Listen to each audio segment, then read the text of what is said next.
Listo, se va a proceder a explicar el ejercicio de perros y gatos.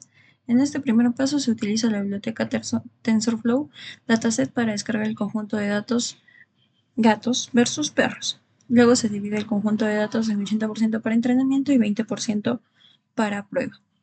¿Sí? Se define una función de preprocesamiento que redimensiona las imágenes en un tamaño específico y las normaliza en una escala de valores de píxeles entre 0 y 1 y aplana las imágenes a un vector 1D. Luego se especifica el conjunto de datos a cargar. En esta parte se modifica el tamaño, se establece un tamaño de 64 por 64, se convierte los valores de los píxeles a tipo float 32 y se los normaliza dividiéndolos entre 255. En esta parte tenemos la regresión lineal, donde también se especifica que los parámetros van a ser el tamaño de 64 por 64, se redimensiona, normaliza y aplana. En esta parte se trabaja con el autotune para permitir que el pipeline de datos cargue lotes en segundo plano mientras el modelo está entrenando el lote actual. Luego se realiza el mismo proceso para el conjunto de datos de prueba, que es el DS-test.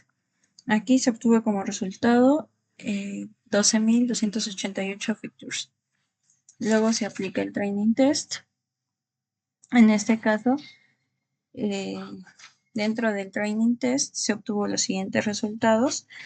Como se indicó, 0 representa gatos y 1 representa perros. Entonces podemos observar que la siguiente precisión para la clase 0 se obtuvo 0.60, lo que significa que todas las veces que el modelo predijo una imagen, la clase era el 60% fueron correctas. Para la clase 1 se obtuvo 0.55 de precisión, que significa que el 55% de predicciones fueron correctas. En recal, la clase 0 tuvo 0.69, que significa que el 69% de las imágenes que realmente pertenecían a la clase 0 se identificaron. Y en la clase 1, el 44% de imágenes que pertenecían se identificaron. En el F1 Score, para la clase 0 se obtuvo 0.64 y para la clase 1 se obtuvo 0.49. En el Support, la clase 0 obtuvo 127, que es el número real de instancias de la clase 0 en el conjunto de prueba, y en la clase 1 se obtuvo 106, que es el número real de instancias en la clase 1 para el conjunto de prueba. El soporte indica cuántas muestras de cada clase viene en el conjunto de prueba, entonces la suma de estos dos me da 233. El accuracy fue de 0.58, que el modelo predijo 58% de las imágenes en el conjunto de prueba. Según el modelo AVG, la precisión fue de 0.57, que es el promedio simple de la precisión para cada clase. El recal fue de 0.67.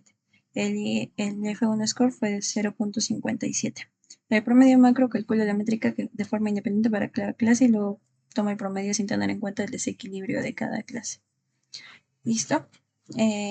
Y según el weight AVG, la precisión fue de 0.57, que es el promedio ponderado para cada clase. Continuamos con la red neuronal. En este caso, en la primera parte, lo que se hizo fue, se usó la biblioteca TensorFlow y luego se preparó el conjunto de datos para redimensionar las imágenes 0.64 por 64. Luego normalizarlas, aplanarlas en vectores y configurar las pipelines. En esta segunda parte se define y compila el modelo de red neuronal densa. Se define y compila un modelo de red neuronal densa, utilizando apiqueras de TensorFlow. Se crea un modelo secuencial y se define la forma de los datos de entrada que el modelo espera recibir. Se indica que esta capa va a contar con 1024 neuronas y se define la posición de pérdida y especifica las métricas que se reportarán durante el entrenamiento y evaluación. En esta siguiente parte se entrena el modelo de red neuronal denso durante 10 épocas utilizando el conjunto de datos de entrenamiento DSTrain y se evalúa su rendimiento en el conjunto de datos de prueba DSTest.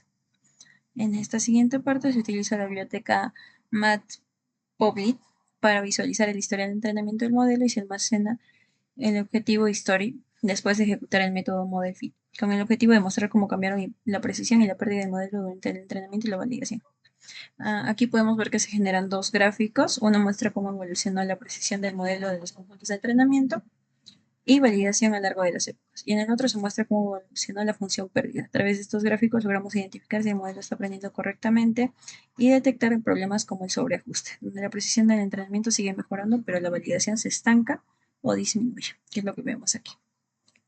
Continuamos con la red neuronal convolucional, CNN.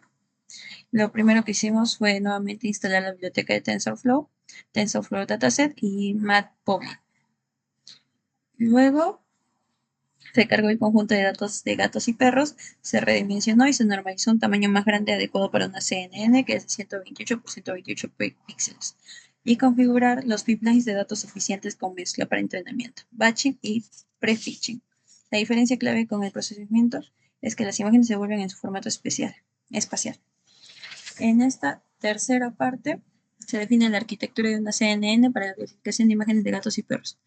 La CNN cuenta con capas convolucionales que extraen las características, las capas de pooling para reducir la dimensionalidad y mejorar la robustez, una capa de aplanamiento y capas densas finales para realizar la clasificación. El modelo se compila con el optimizador ADA, la función de pérdida de entropía cruzada binaria y se configuró para reportar la precisión como métrica de rendimiento. Aquí se entrena nuevamente la red neuronal durante 10 épocas utilizando los datos de entrenamiento preprocesados para CNNs y evaluar su rendimiento en los datos de prueba procesados al final de cada época. El objetivo, guarda los resultados de estas evaluaciones para su posterior análisis y para generar los gráficos de precisión y pérdida. En esta quinta parte, el código permite visualizar el rendimiento de CNN durante el entrenamiento, permitiendo observar la tendencia de precisión y pérdida tanto de los datos de entrenamiento como de los de validación.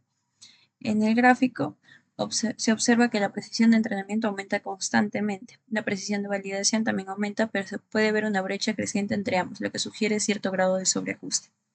En el caso de la pérdida, la línea azul, que es el entrenamiento, muestra cómo disminuye la pérdida del modelo en los datos de entrenamiento a medida que avanza el entrenamiento. Una pérdida menor indica que el modelo se ajusta mejor a los datos. La línea naranja muestra la pérdida de los datos de validación.